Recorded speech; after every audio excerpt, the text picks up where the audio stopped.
name is Hamish Rickman. I'm the advertising manager at Virgin Atlantic Airways. I'm Martine Ainsworth-Wells and I'm the Director of Marketing at Visit London.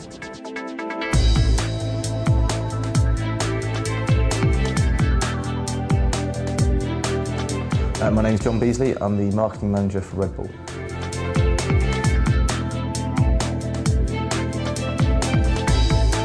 I'm Tim Davis. I'm a Brand Project Director for Added Value.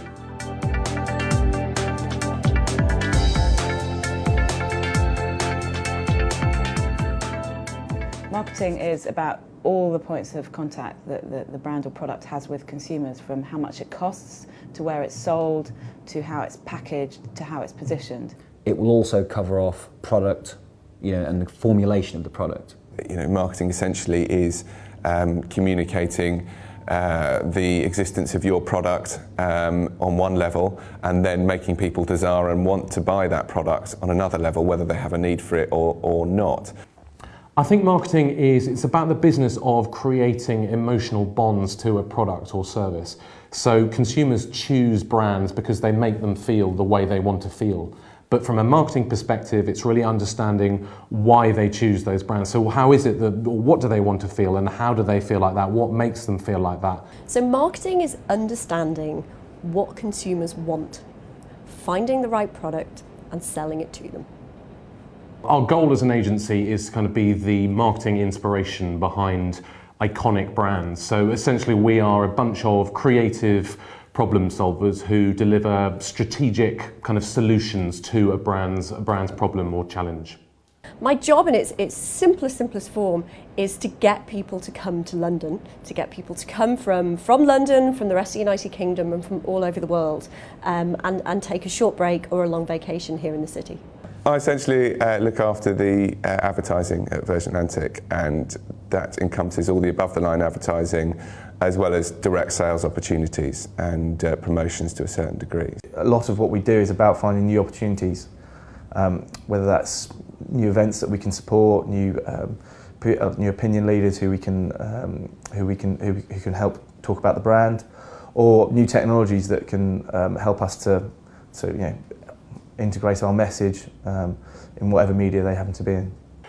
Well, often it's ultimately about repositioning their brand. So the brand is not performing as well as it has done, or they might be launching a new brand off a current brand or whatever it may be. One of the local projects based in the UK was that a snacking brand came to us, and more specifically in the crisp category.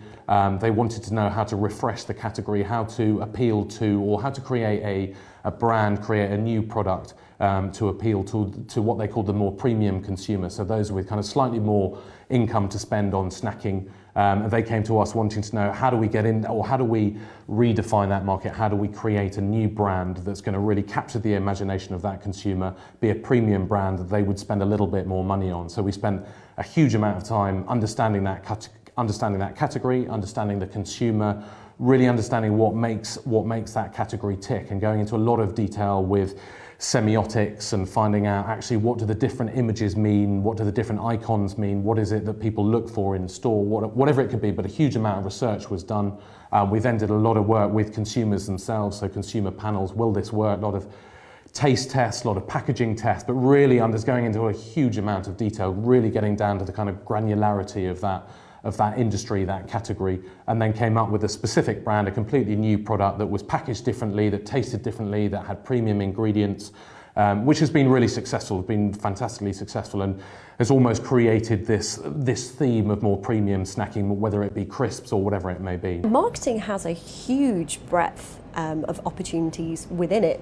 You might be really interested in market research, for example. So that's a bit where you actually sit down and understand what consumers want and why they buy products. You look at statistics, you analyse information, you perhaps run your own surveys, pull all of that information together and define a profile of who the customer is and what they actually want. You can also then work perhaps in the creative side. So once you've decided who your customer is, how are you actually going to communicate with them? What kind of advertising, what kind of pictures should you use? What kind of stimuli should you use to actually get that customer to buy your product? There's also product development. So, right, We know that they like toothpaste, but what should that toothpaste taste like? What should it look like? And then how should we advertise it? And then more defined disciplines, for example, brand management sits within the marketing portfolio.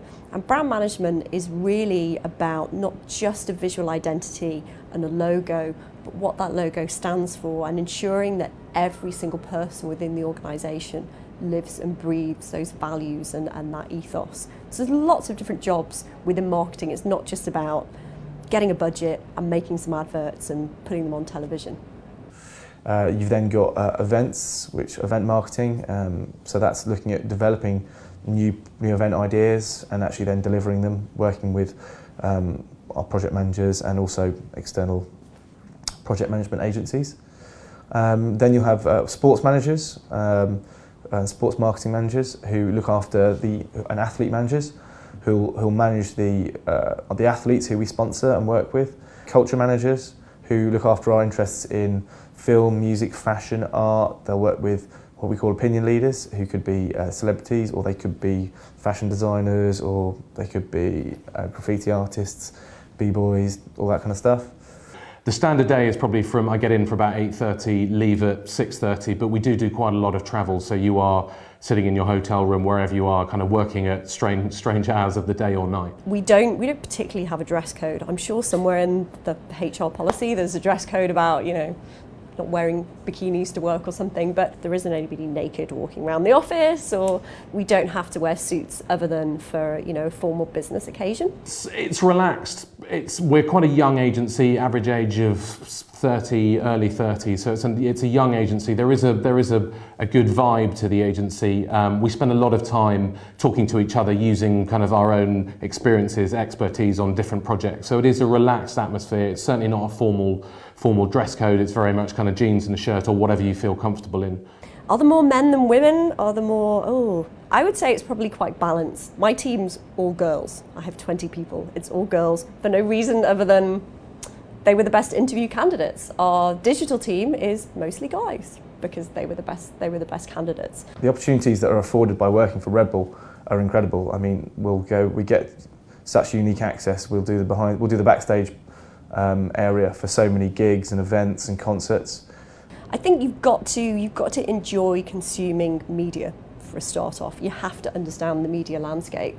If you don't like watching television, reading newspapers, looking at websites, understanding how mobile phones work, if that really doesn't interest you, you're not going to like marketing, because those channels are the way that we communicate with people. I think you need all-round skills. I think you need all-round business skills.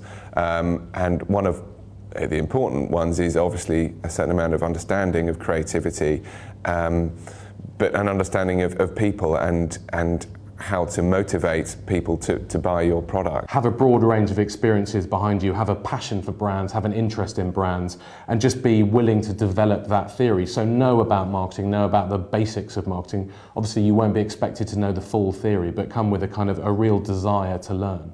It's so rewarding to know to see the direct impact of what your activity had, to see what campaigns work, to see how when you use whether you use particular media, whether you used online versus mobile, to see how what impact that had. I think it's the consumer at the end of the day. There's a huge buzz, a huge passion about actually when you see a brand that does take our advice, that does implement the strategy, the changes that we've made, and you see it out there in the marketplace, that you see the consumer maybe watching something, buying something, whatever it is, but you know that you were ultimately involved in perhaps changing someone's perception within that brand to what is kind of being played out in front of the consumer. It's very exciting to see it being played out, and actually knowing that you've challenged someone's perceptions internally to ultimately kind of benefit the brand.